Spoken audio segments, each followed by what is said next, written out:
kuliner dimanapun berada. Salam lezat luar biasa. Bertemu lagi dengan saya Chef Novi Olivia. Teman semuanya, berhubung banyak yang sudah DM sama saya dan banyak yang ngechat sama saya yang minta tutorial nastar. Makanya kali ini saya akan memberikan tutorial video plus resepnya nastar kinclong. untuk semua. Saya memulai membuat video nastar kinclong. Saya mau pesan sama teman-teman, jangan di skip ya video saya, karena di dalam video saya banyak trik dan tips-tipsnya. Kalau ibu suka skip, nanti banyak ketinggalan tips-tips sama triknya. Nonton sampai habis, pasti hasilnya akan sama. Oke? Yuk kita mulai. Yuk kita lihat bahan-bahan yang dipergunakan untuk membuat nastar kinclong. Di sini saya sediakan ada butter ya teman-teman. Lalu ada juga margarinnya. Tapi kalau teman-teman mau memakai butter semua, gak masalah. Itu berarti nastarnya sangat premium. Nah, di sini ada gula halus. Lalu di sini saya sediakan kuning telur. Ada susu bubuk. Kemudian ada terigu. Protein sedang aku pakai segitiga ya teman-teman. Di sini saya memakai tambahan vanili bubuk. Kalau yang tidak mau tinggal di skip aja. Untuk isinya, nastar saya sudah siapkan. Pertama-tama kita masukkan ya butternya, lalu margarinnya, gula tepung atau gula halus. Kalau suka vanili, boleh dimasukkan vanilinya sedikit saja. Secukupnya ya, tuh dikit sekali ya. Lalu kita mixer ya.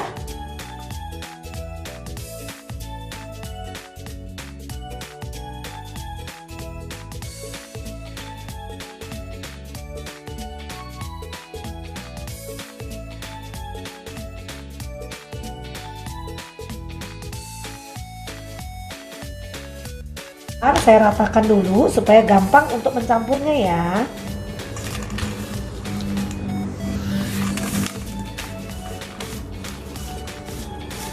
Saya akan jadikan satu biar terkumpul, biar gampang untuk memixernya.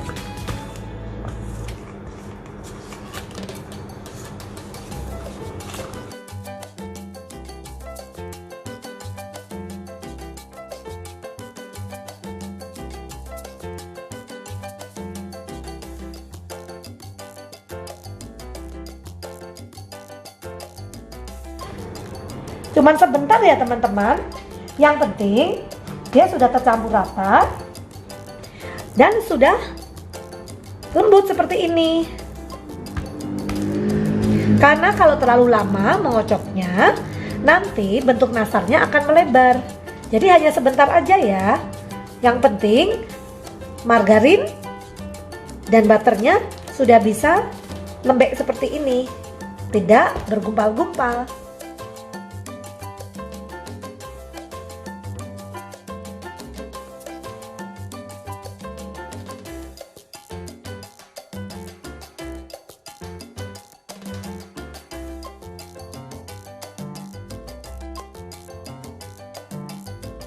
Kita mixer lagi ya supaya telurnya bisa rata. Kita masukkan.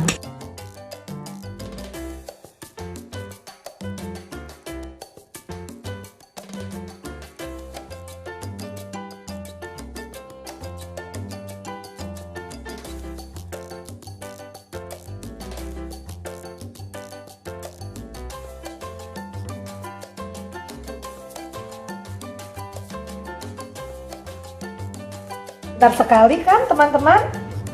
Nah, di sini saya mau kasih tahu ke teman-teman. Di sini kan saya hanya membuat sedikit aja ya teman-teman.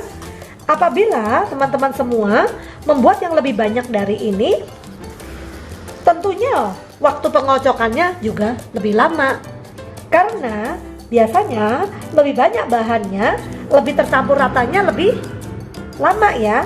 Karena yang penting pada saat pertama kali margarin itu akan menggumpal-gumpal seperti ini.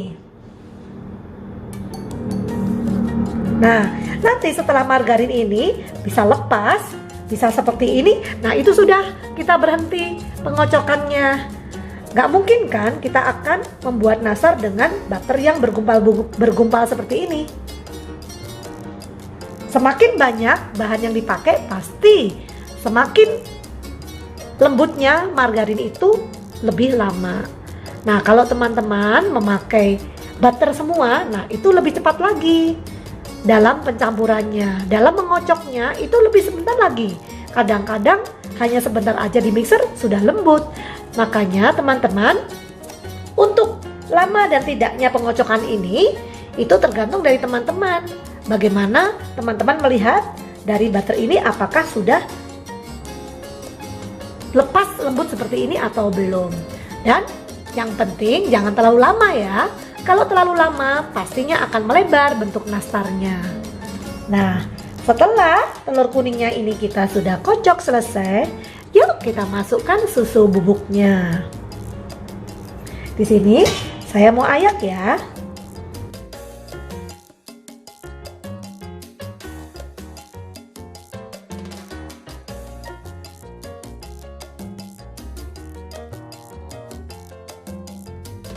Kita aduk rata, jangan di mixer lagi ya.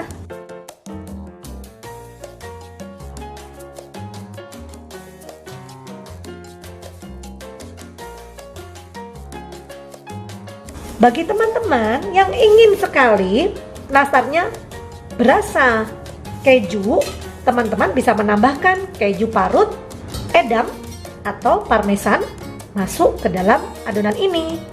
Nah, kurang lebih jumlahnya nanti dikasih tahu ya di dalam resepnya. Nah, setelah ini selesai semuanya pencampurannya, kita akan masukkan tepung terigunya. Oh ya teman-teman, pada saat pengocokan ini akan terjadi seperti ini. Nah, jangan lupa ya, ini dibersihkan dahulu karena jumlah butter yang ada di mixer yang menempel ini sangat berpengaruh loh kalau kita tidak masukkan ke dalam adonan ini. Jadi ini harus kita bersihkan ya, kita masukkan ke dalam adonan juga.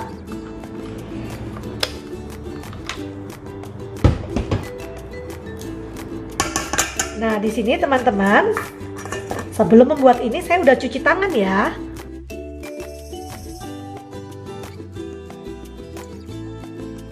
Ini sangat penting sekali. Apabila teman-teman lupa membersihkannya, nanti nastarnya akan kekurangan margarin atau butter sehingga nastarnya akan kering dan akan pecah-pecah waktu dibentuknya karena kekurangan bahan butter atau margarin ini.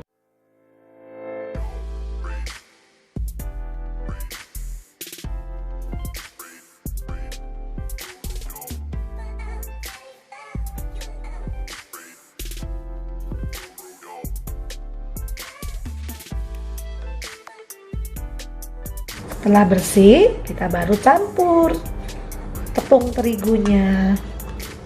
Nah, kita akan mencampur ya terigunya secara bertahap.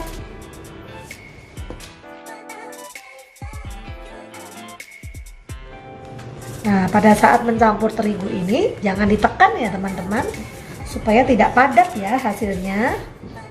Jadi kalau kita pengadukannya secara pengadukan seperti ini di garis, tidak ditekan ya, ini akan mengandung pori-pori sehingga proses pemanggangannya cepat matang. Kalau kita tekan dia akan padat ya, proses pematangannya juga akan lama dan hasilnya kurang renyah juga.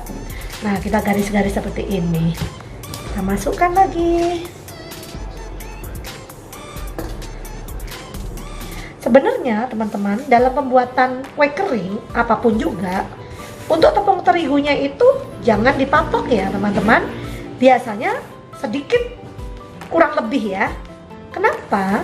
Karena tiap orang beda-beda dalam pengocokannya. Makin lama kita ngocok, semakin akan membutuhkan banyak terigu karena adonannya sudah lembek. Dan kadang-kadang kalau terlalu lama, terlalu lembek, terigu yang sudah kita siapkan sesuai dengan resep itu akan berkurang. Tetapi apabila pengocokannya tidak terlalu lama, dia pas ya. Satu itu. Kedua, kuning telur kalau terlalu besar, walaupun kita masukkan terigunya sudah sesuai dengan resep, tetap aja nanti adonannya akan masih lengket. Nah, yang jadi patokan adalah telur yang 1 kilo isinya 16 butir.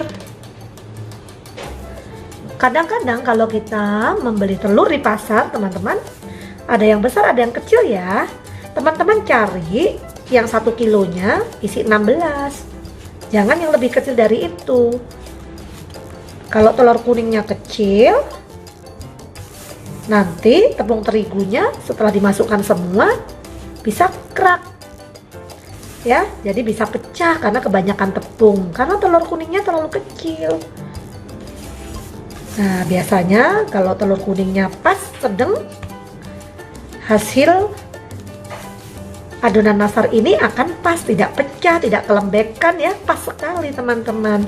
Nah, ini saya punya ini pas sekali loh teman-teman. Karena telur kuningnya tidak terlalu besar dan tidak terlalu kecil.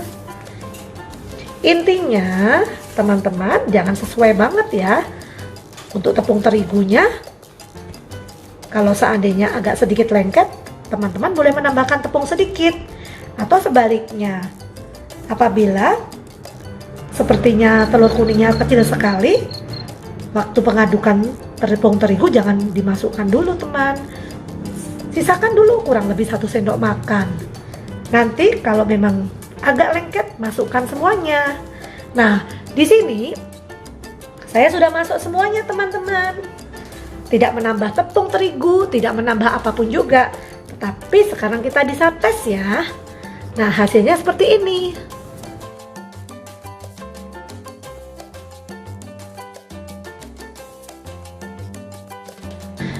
Cakep sekali teman-teman. Nih hasilnya.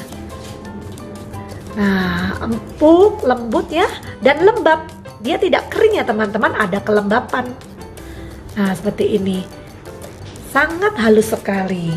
Nah, teman-teman bisa lihat lagi ya, saya ambil adonan lagi. Nah, di sini tidak padat, dia mengandung pori-pori ya. Tidak ada lengket sama sekali.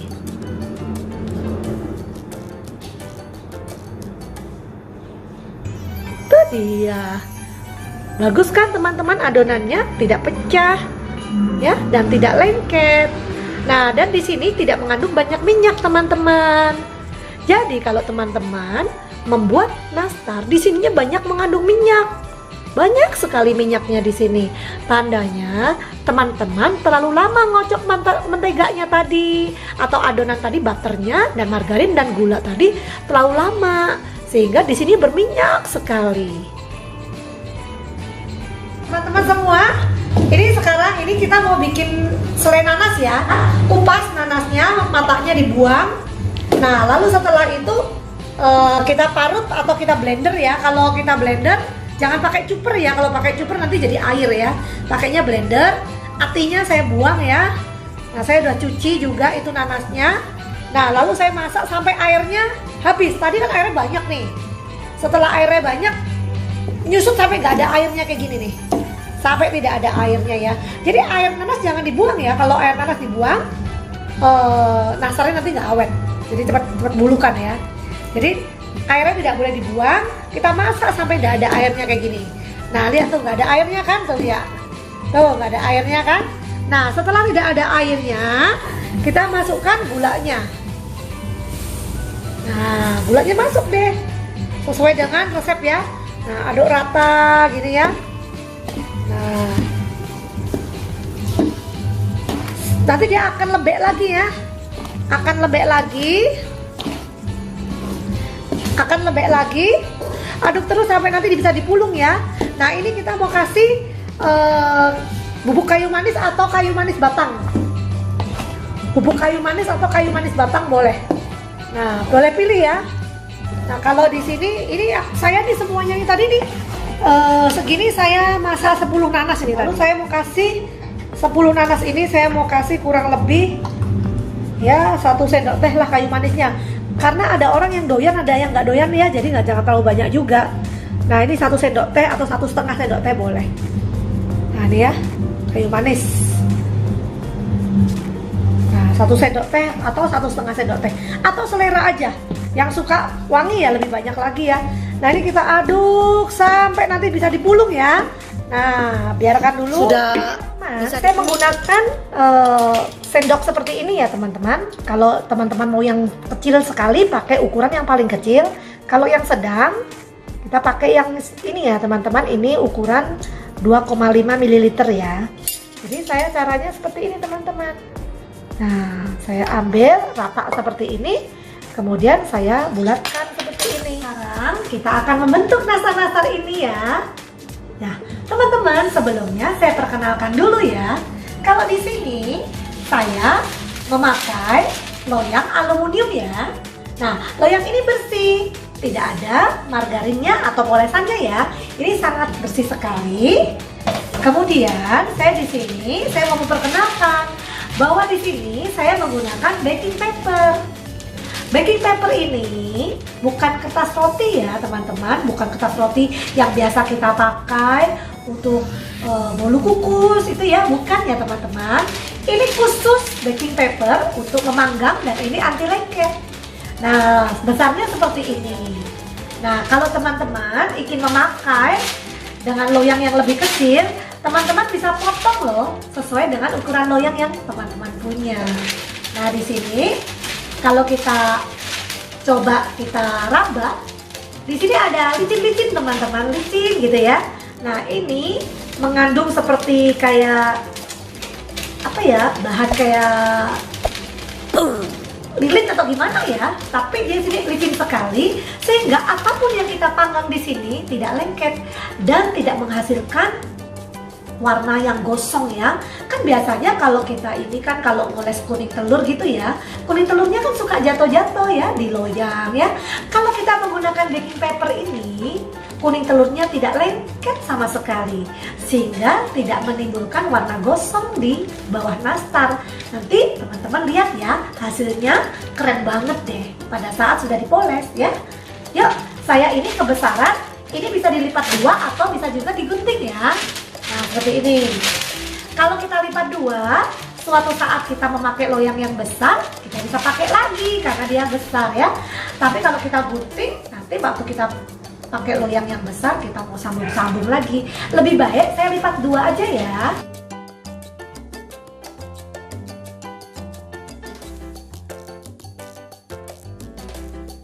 Yuk kita alaskan ya.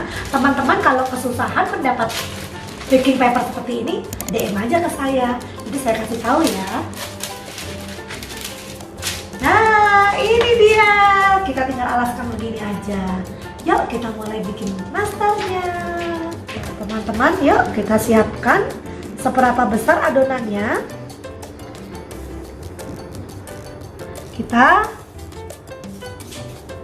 ini kan ya, kita panjangkan dulu. Jangan terlalu ditekan ya teman-teman pada saat memanjangkannya ya, jangan ditekan, asal aja. Nah, lalu kita potong seberapa, misalnya segini. Nah, ini kurang lebih kalau ditimbang teman-teman, ini sekitar 6 gram sampai 7 gram ya. Nah, seperti ini. Supaya besarnya sama, jadi kita tidak perlu untuk menimbang-menimbang. Kalau ditimbang satu-satu lama ya teman-teman. Nah, kalau dicomot-comot aja juga lama, nanti ada yang besar ada yang kecil. Nah, kalau kita caranya seperti ini, paling tidak besarnya kurang lebih hampir sama seperti ini ya teman-teman. Nanti kita akan ginikan semuanya. Ini jangan terlalu ditekan, tidak boleh terlalu ditekan, nanti adonannya padat ya. Nah, seperti ini. Nah, kira-kira untuk diameter atau besar-besarnya ini kira-kira sama seperti yang tadi, jangan terlalu gendut gitu ya. Nah, lalu kita potong-potong lagi seperti ini. Dan seterusnya. Nah, ya. Oke. Nah, sekarang. Nah, kita pulung. Lalu kita ambil isiannya. Kita tutup ya. Dan kita pulung lagi. Seperti ini. Lihat. Nah, hasilnya tidak ada yang kerak ya. Tidak ada yang pecah seperti ini. Dan sangat lembut sekali. Nah, teman-teman, biasanya kalau orang yang suka pesan nastar gitu ya, sukanya isinya maunya yang gede teman-teman, katanya biar berasa enak gitu. Kalau nanasnya kecil katanya kurang enak. Nah, di sini perbandingan antara kulit dengan isinya itu 2:1 ya teman-teman. Kalau kulitnya 6 gram, isinya bisa 3 gram. Nah, seperti itu. Nah, di sini saya kurang lebih 6 gram seperti ini, lalu isinya kurang lebih sekitar 3 gram. Nah, ini tipis sekali ya teman-teman. Tuh lihat, saya punya kulitnya tidak tebal. Nah, lalu ditutupkan seperti ini nih, tidak tebal loh teman-teman. Jadi kalau memakan nastar ini sangat puas ya, karena nanasnya gede. Nah, seperti ini. Tuh, keren ya teman-teman. Nah, nanti teman-teman akan melihat cara memanggang dan memolesnya. Nah, kalau seandainya ada yang lebih besar sedikit nih teman-teman, saya biasanya cubit begini teman. Terasa kok kalau kita sudah terbiasa membuat, kegedean sedikit kulitnya sudah terasa. Tetapi paling kita cubit juga cuma sedikit aja. Nggak mungkin kita cubit gede-gede. Kenapa? Karena kita sudah potong kurang lebih ya. Nah, seperti ini tuh hampir sama semua kan teman-teman. Kita lihat di sini, kita pencet, kita masukkan tuh. Sangat bagus ya teman-teman, tidak terlalu tebal. Nah, pas banget nih teman-teman tuh ya. Jadi tidak perlu mencubitnya lagi. Seperti ini.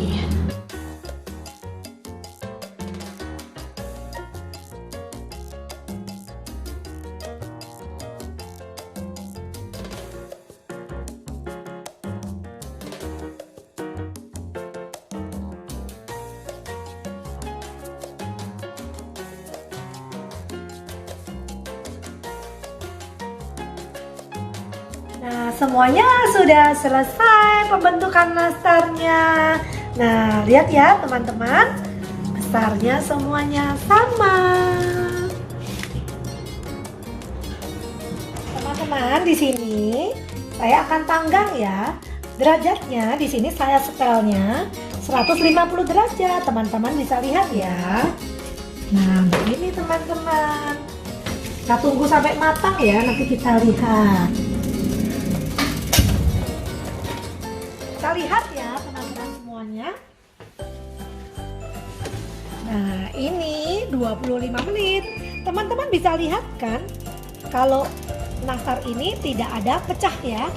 Nggak ada yang pecah sama sekali satupun ya. Nah, yuk kita lihat ya, seperti apa nastar yang sudah saya panggang selama 25 menit. Yuk kita lihat. Sini teman-teman kita lihat ya. Ini dia bawahnya seperti ini nastarnya.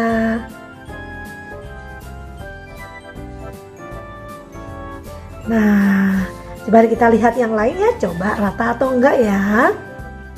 Kita lihat lagi bagian yang tepi. Dan ini udah matang juga ya, bagian atasnya juga udah matang. Teman-teman, sebelum membuat video ini, banyak yang bertanya kepada saya. Kenapa saya sudah mengoles kuning telurnya itu pada saat nastarnya sudah matang, tetapi kenapa masih pecah juga ya? Nah, jawabannya adalah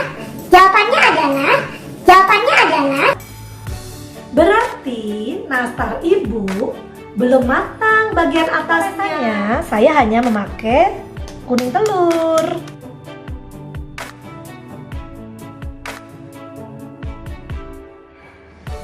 Kuning telur ini jangan dikocok ya dengan garpu ataupun sendok, jangan dikocok. Dia hanya diaduk pelan-pelan begini aja supaya dia tidak banyak udara. Seperti ini. Nah, Telur kuning ini teman-teman sudah menghasilkan nastar yang kinclong dan mengkilap. Saya tidak memakai apa-apa ya, tidak memakai tambahan yang lainnya. Karena menurut saya bila kita tambah dengan madu ataupun yang lainnya, menurut saya nanti nastarnya kulitnya jadi manis. Karena nastar itu sendiri sudah manis. Dan apabila dipanggang, kalau kulitnya itu manis, itu hasilnya akan lebih kaku. Untuk dimakannya tidak lembut kulit atasnya, akan lebih cenderung kasar di dalam mulut. Jadi saya tidak menggunakan apa-apa. Di sini asalnya kuning telur ini sudah cair atau lembek dan dia akan setelah matang pun akan menghasilkan sesuatu yang lembut juga.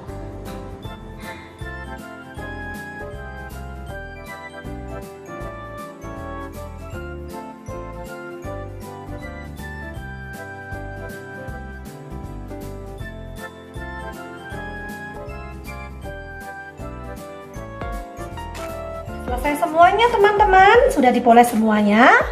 Ya teman-teman, kita panggang ya. Nah di sini saya kasih ganjalan ya teman-teman supaya lebih dekat dengan api bagian atas.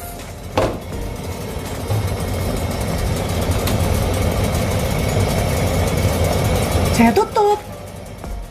Sudah coklat ini teman-teman. Kita udah coklat ya. Nah teman-teman, kita kuas ya. Masih panas, selagi masih panas kita kuas dengan kuas kering supaya hasilnya lebih kinclong ya. Nah seperti ini. Semuanya kita kuasin ya. Hasilnya akan lebih mengkilap.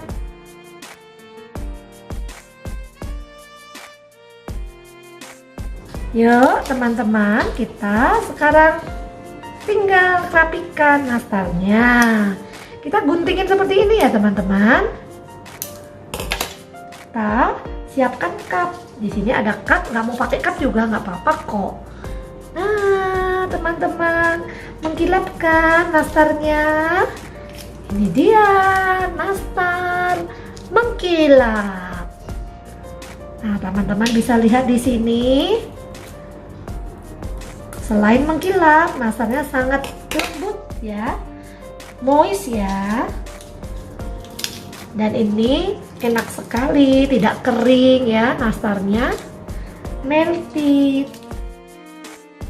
Teman-teman semua, selesai sudah pembuatan nastar kinclong celong-celong-celongnya. Nah teman-teman bisa lihat sendiri kan, hasilnya nastar sangat kinclong sekali. Dan rasanya, aduh teman-teman, makan dulu satu biar teman-teman tahu.